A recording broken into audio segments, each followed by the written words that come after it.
Good evening, ladies and gentlemen, and welcome to another episode of Nothing But the Truth with me, your host, Reverend Dr.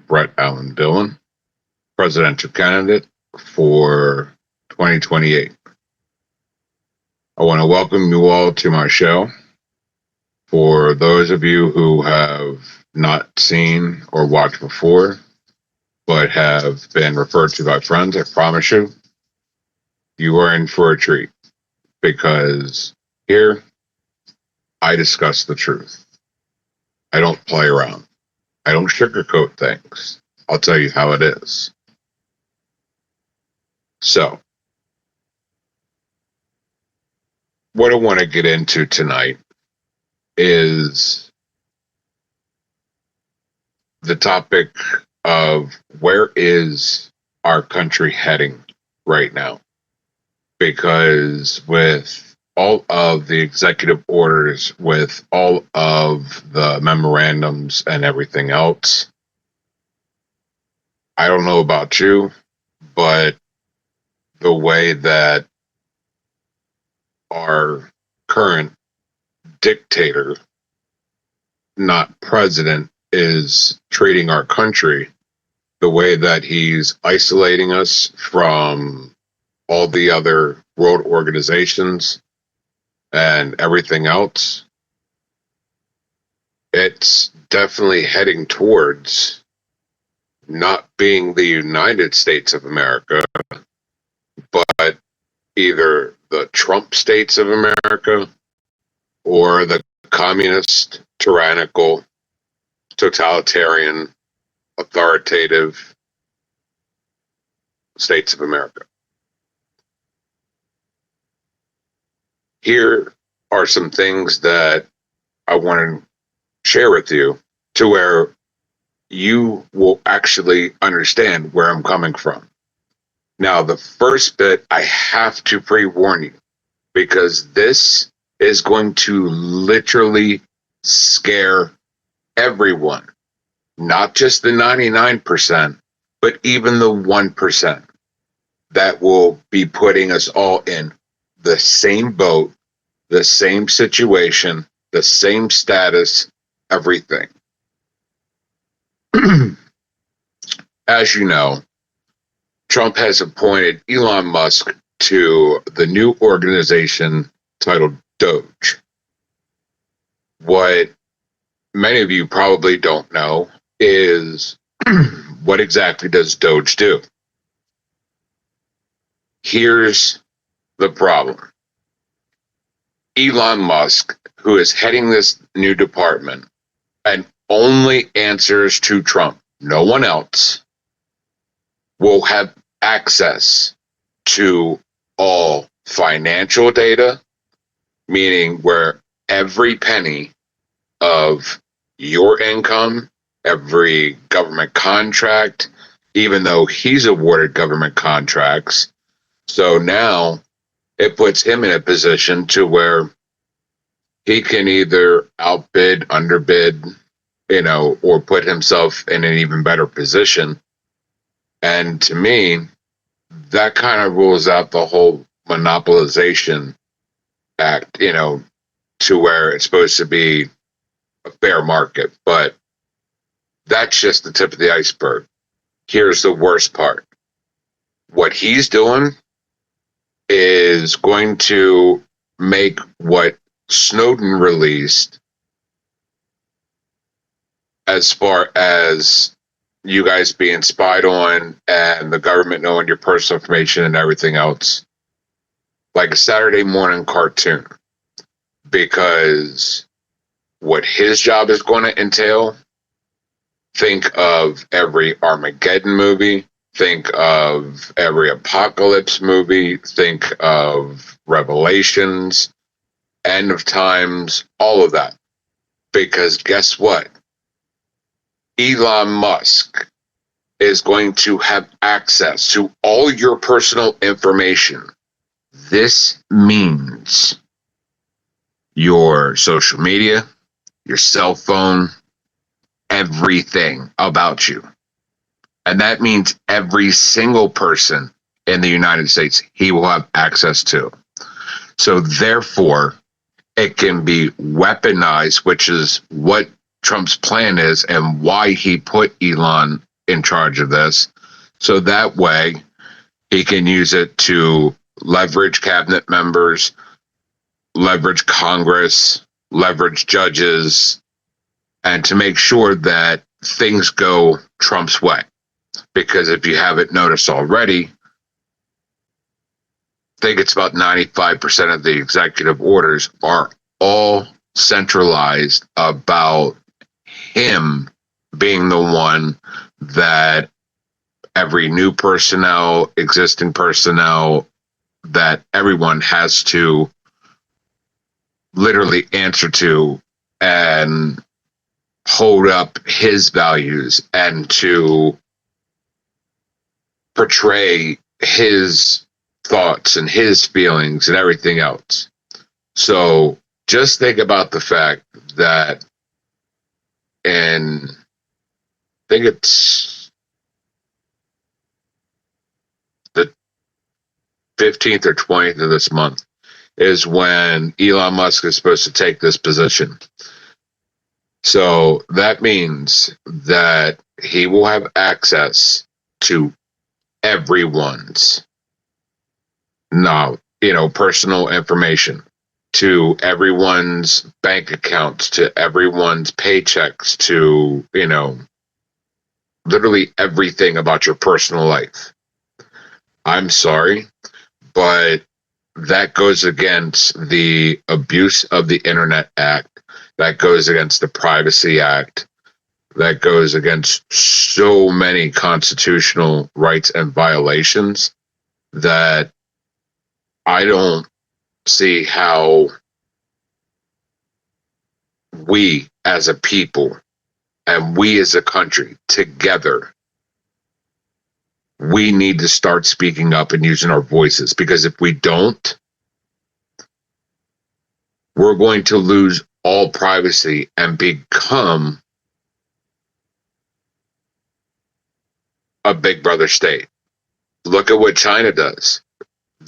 What Elon Musk's position is exactly what China has on every single one of their citizens, what Russia has on every one of their citizens, what Saudi Arabia and all the other communist, tyrannical, authoritarian. So just keep that in mind, because this is somebody who will have unfettered access. He will have the highest clearance, meaning he will even know where every penny from the government's budget goes. He will know about every program in the Pentagon, everything. Do you want to relinquish that kind of power to somebody like Elon Musk, to where the only person he's held accountable by is Trump? I don't think so. And I know I'm not just speaking for myself when I say this, because Snowden, when he made it known that this was happening, he got charged with treason and still hasn't been pardoned. And yet Trump has openly created this new government agency to take what Snowden let us know about that was going on to a whole new level, to where we're going to become a big brother state. On top of that, if that's not proof enough about Trump's goal, aims, and tendencies, let's look at the fact that just recently he withdrew from the Geneva Convention. He also withdrew from the UN Human Rights Organization. He stopped U.S. aid. He's made sure ever since meeting with Benjamin Netanyahu that he's not, how to put this, no longer shall the Gaza Strip belong to the Palestinian people because Trump has withdrew from UN aid as far as for refugees, for all the Palestinians, and has told Benjamin Netanyahu under no circumstances to remove all Palestinians from the Gaza Strip because it's going to be U.S. owned. To me, sounds like somebody else that has been trying to take over a country for a few years now, but this is our sitting president. But again, it shows what his aim is, to where he is going to be claiming the Gaza Strip as his own. Granted, the UN, the world courts, and everything else are going to try to fight it, but he's withdrawn from, everything except the UN itself, which I don't see that taking too long before that happens. So that's where the problem lies, is that he's taking our country and he is turning it into his own personal possession. Last time I checked, we're not supposed to be slaves. There are no longer supposed to be slaves in this country. And I can tell you that I will be a slave to no man, especially somebody who's supposed to represent our country, not sit there and try to do everything possible to drag it down.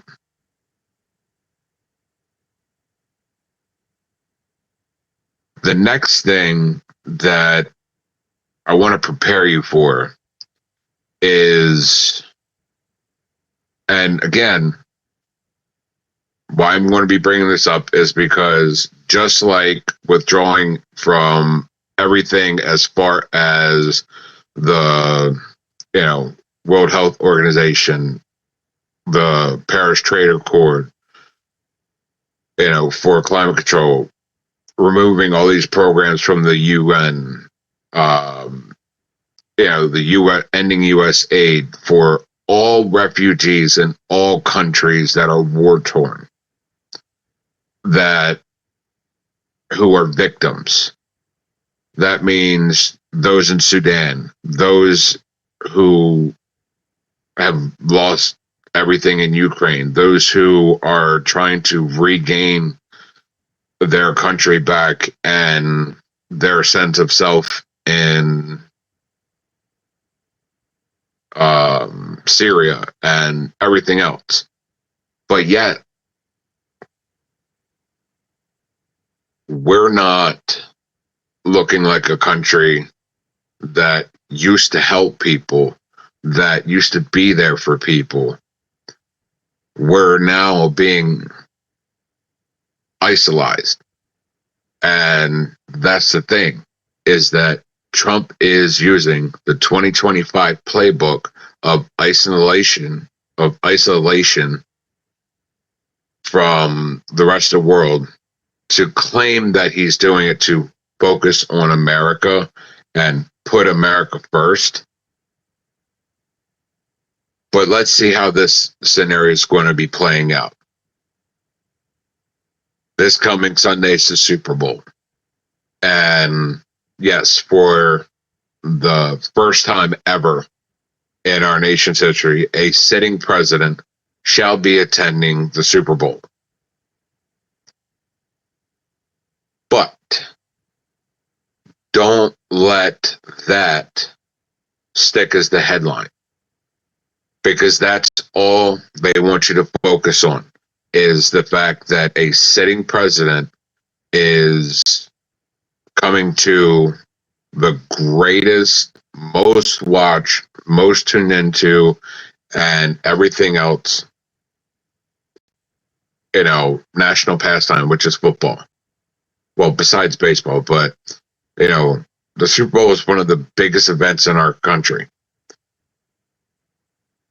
So, yes, it's very nice that, he's showing interest and everything.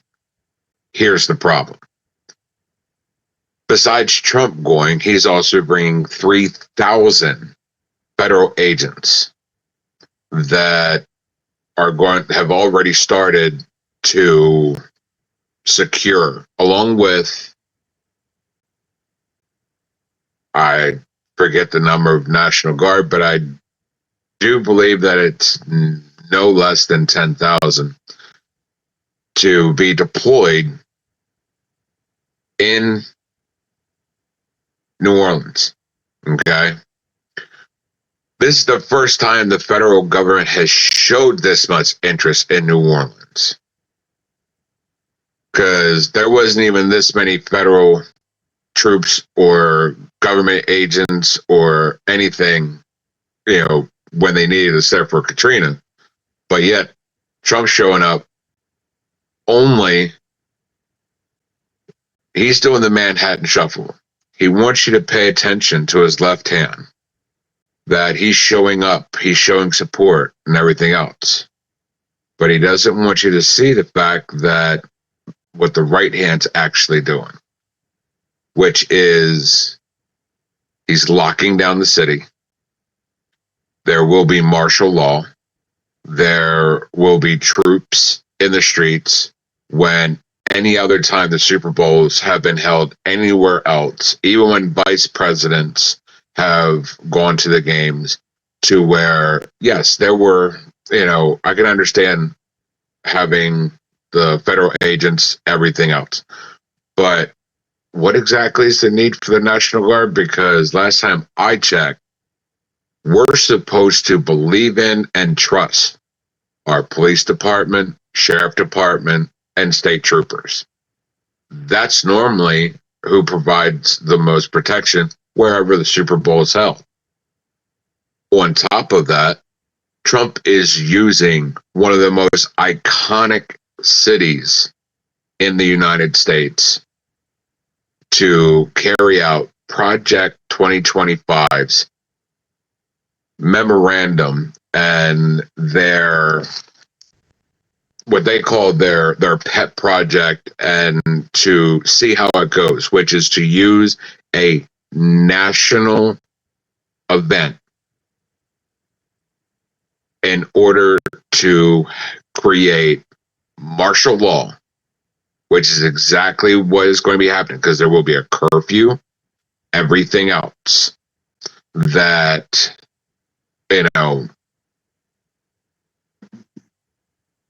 so whoever wins, there's not going to be celebrations anywhere near the stadium, because guess what? Everything's going to be on lockdown. So just to forewarn you, this here is a small, it's like a petri dish.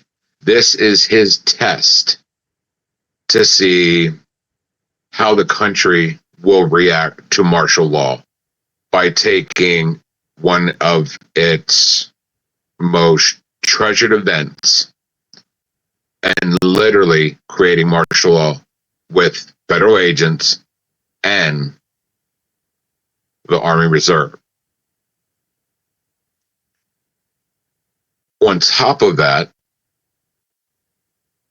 let's also look at the fact that before he even heads down, he's already told and wrote an executive order for the head of the Department of Education to take away and strip away and give away and pretty much to put herself out of a job. And because he wants to get rid of the Department of Education and put it into other already existing departments. Why?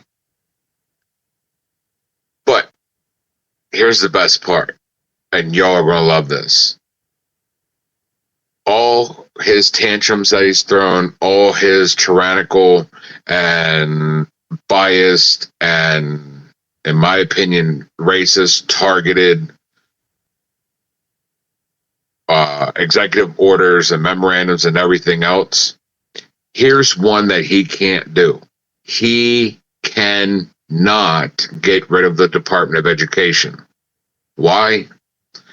Because it was given to Congress, and it states that no presidential executive order, not even an emergency order, nothing, can get rid of the public school system unless Congress decides to get rid of it. So this is where you guys need to step up, really, because here's what you may not know that the Department of Education provides. It provides student loans. It provides, for low-income schools and low-income areas for them to even have any kind of school system whatsoever, or books or learning material. It also covers and maintains equal rights, and make sure that schools don't go back to being segregated. There's a lot of things the Department of Education does. So you guys, it is your responsibility, and only your responsibility, to make sure that you are hammering your politicians up in Congress, those in Senate and the House of Representatives. Make sure that you are reaching out, sending emails, sending letters. Hell, March on Washington is what I really think that we need to do, because why should we get rid of the Department of Education? Because just like last year, one of my things that I'm going to be pushing for during my presidential campaign in 2028 is, we already have equal opportunity employment, is to have equal opportunity education.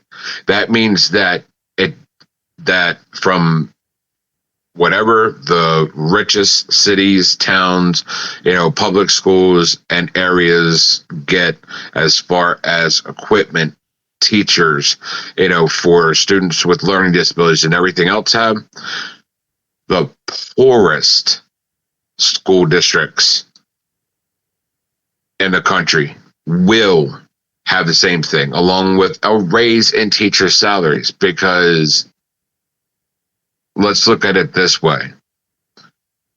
They are one of the most important public service workers that we have, because they're the ones who teach our children about the past and how to stop and to not repeat history, which Trump's trying to do. Because the reason why he wants to get rid of the Board of Education is because the far right claims that the schools are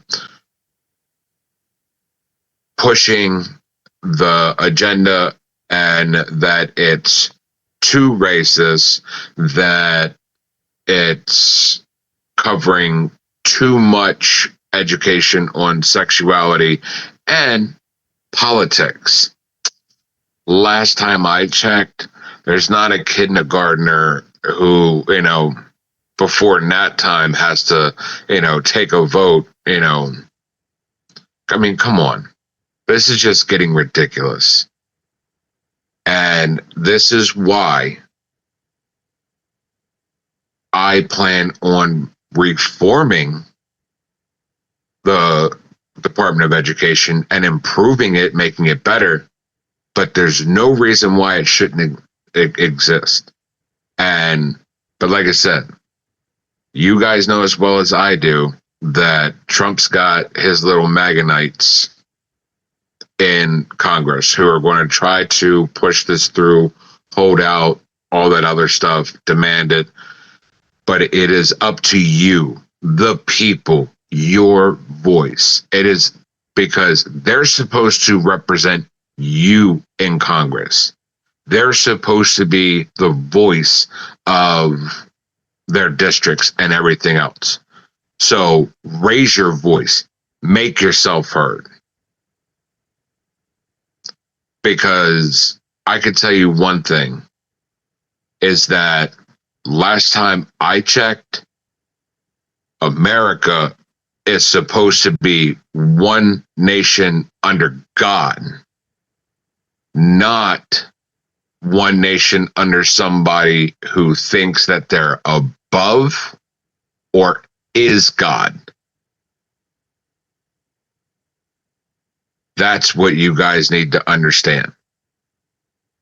Because if you're not seeing all the signs and everything else, because